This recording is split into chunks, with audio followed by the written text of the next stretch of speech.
Hello दोस्तों, मेरी YouTube channel में आपका स्वागत है। मैंने बीकॉम सेमेस्टर 1 के स्टूडेंट्स के लिए हिंदी विषय में 3 वीडियो ऑलरेडी मैंने बना दिए हैं। ये चौथा वीडियो है। स्टोरी जो आपको उसके सवाल के जवाब आपको लिखने के हैं, तो हिंदी की जो कहानियाँ हैं उसमें चौथी कहानी के बारे में मैं आज आपको बताने जा रहा हूँ। कहानी का नाम है हार की जीत। लेखक है उसके सुदर्शन। तो दोस्तों, बहुत ही अच्छी कहानी है ये। कहानी का नाम है हार की जीत। तो चलिए हम कहानी के बारे में सुनते हैं। आप मेरा वीडियो ध्यान से देखिए और सुनिएगा।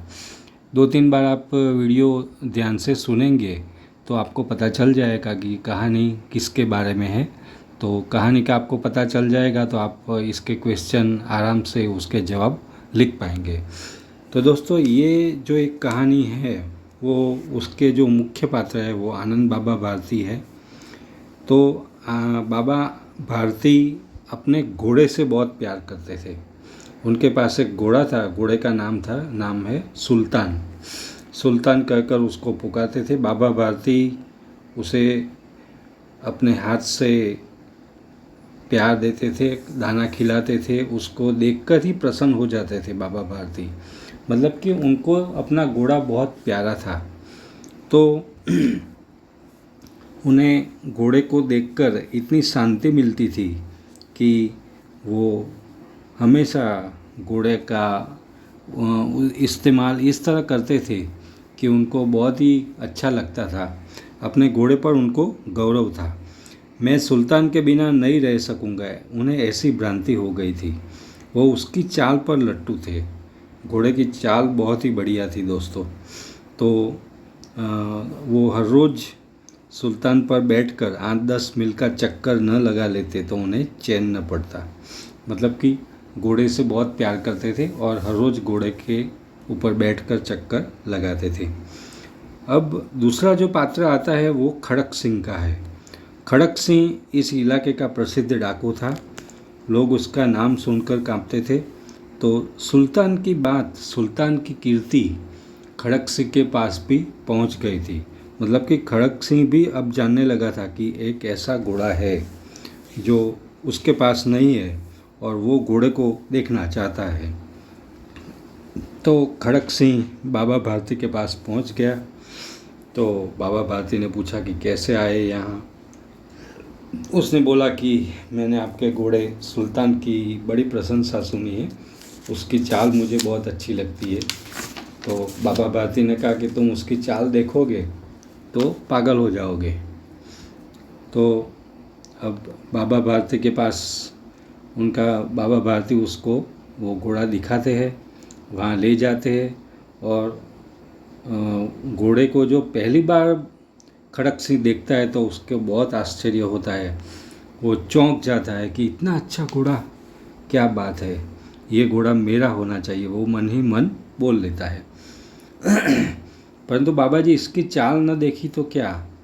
तो दूसरे दिन दूसरे के मुख से सुनने के लिए उसका हृदय अधीर हो गया। घोड़े को खोलकर बाहर गए। घोड़ा वायु वेग से जैसे उड़ने लगा। उसकी चाल को देखकर खड़क सिंह के हृदय पर सांप लौट गया। डाकू था, जो वस्तु उसे पसंद आ जाए उस पर वह अपना अधिकार समझ लेता था। उसने जाते जाते बाबा से कहा, बाबा जी, मैं ये घोड़ा आपके पास नहीं रहने दूंगा।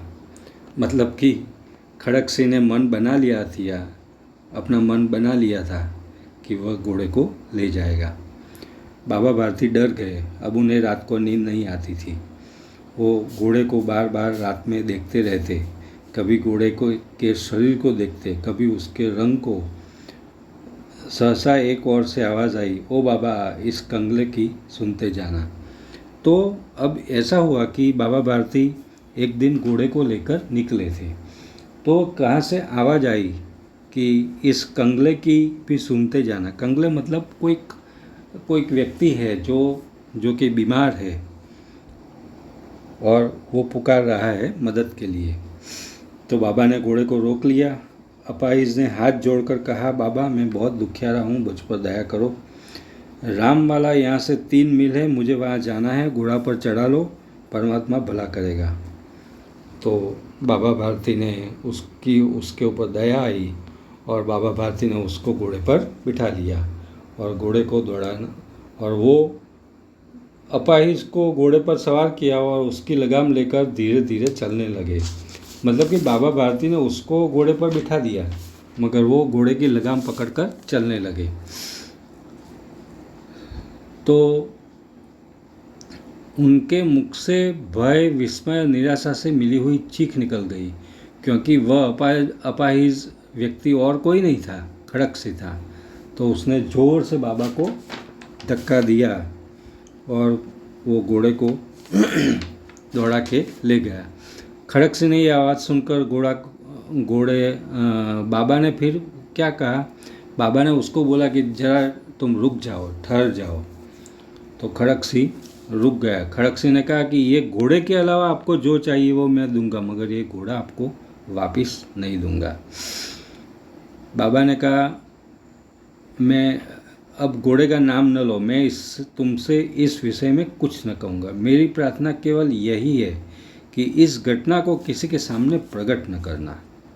देखो दोस्तों, यहाँ से स्टोरी का टर्न आता है। बाबा भारती ने क्या कहा उसको कि तुम घोड़े को ले जाओ, उससे मुझे कोई परहेज नहीं है, मतलब कि तुम ले जा सकते हो, मगर ये जो घटना घटी हमारे दोनों के बीच में वो किसी के सामने मत बताना, बस इतना उन्होंने बोला। तो अब डाकू खड़क-सिंह सोचने लगा कि क्यों बाबा ने ऐसा बोला कि ये बात किसी को मत बताना। बाबा जी, इसमें आपको क्या डर है, उसने बोला। सुनकर बाबा भारती ने उत्तर दिया, लोगों को यदि इस घटना का पता चला तो वे दिन दुखियों पर विश्वास नहीं करेंगे। यह कहते कहते उन्होंने सुल्तान की ओर से इस तरह मुंह मोड़ लिया जैसे उनका उससे कोई संबंध ना हो। तो बाबा मन ही मन बहुत दुखी हुए, क्योंकि उनका घोड़ा उनके पास से खड़क-सिंह ने ले लिया है। तो वो दुखी तो है, मगर वो उन्होंने जो बात कही वो उसके बारे में खड़क-सिंह सोचने लगा।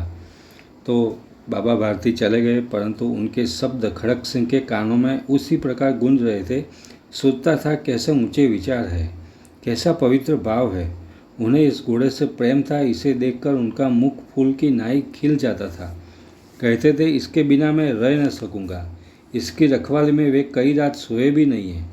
भजन भक्ति न कर रखवाली करते रहे, परंतु आज उनके मुख पर दुख की रेखा तक दिखाई न पड़ती थी।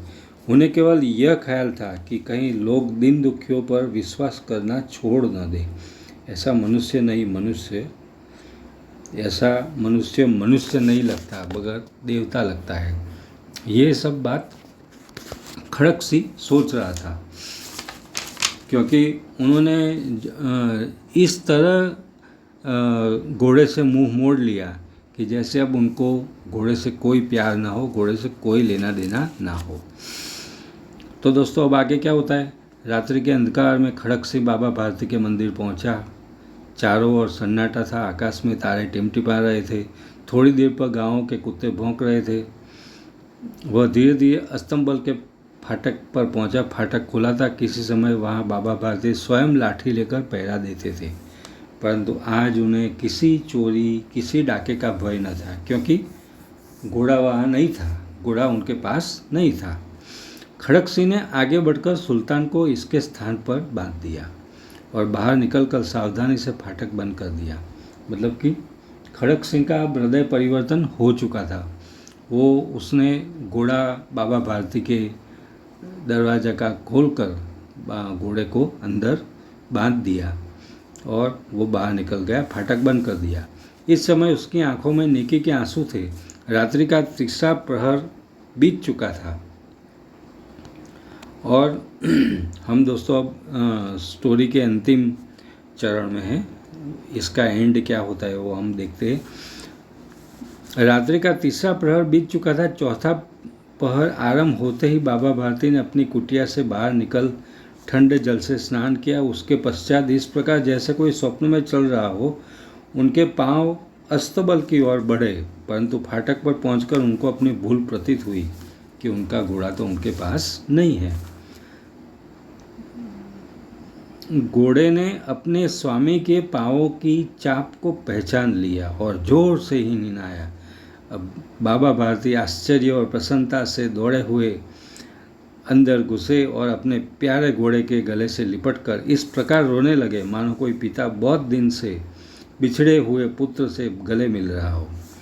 बार बार उसकी पीठ पर हाथ फेरते, बार बार उसके मुंह पर थपकियां देते।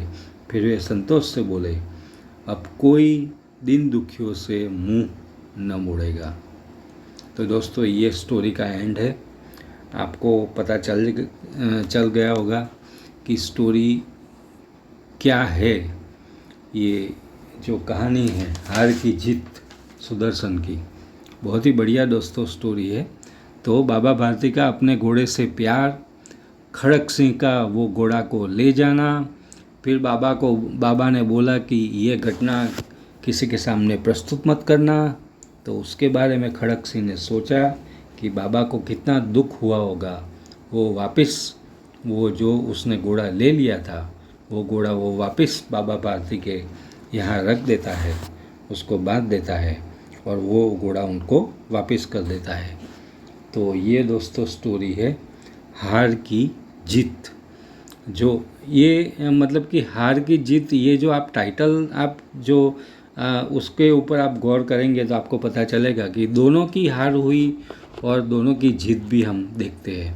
पहले हार हुई बाबा भारती की, जिन्होंने अपना घोड़ा खो दिया, फिर उनको उनका घोड़ा वापस मिल गया तो वो हार की उनकी जीत भी हो गई।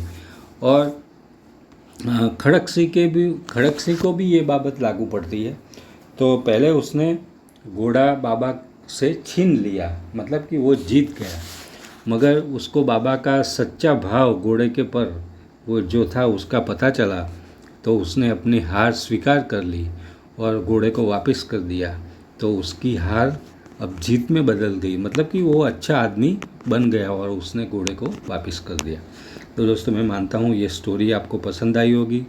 आप मेरा वीडियो ध्यान से 3-4 बार सुनिएगा, आपको स्टोरी का पूरा पता चल जाएगा और आप आराम से अच्छे मार्क्स परीक्षा में ले सकेंगे।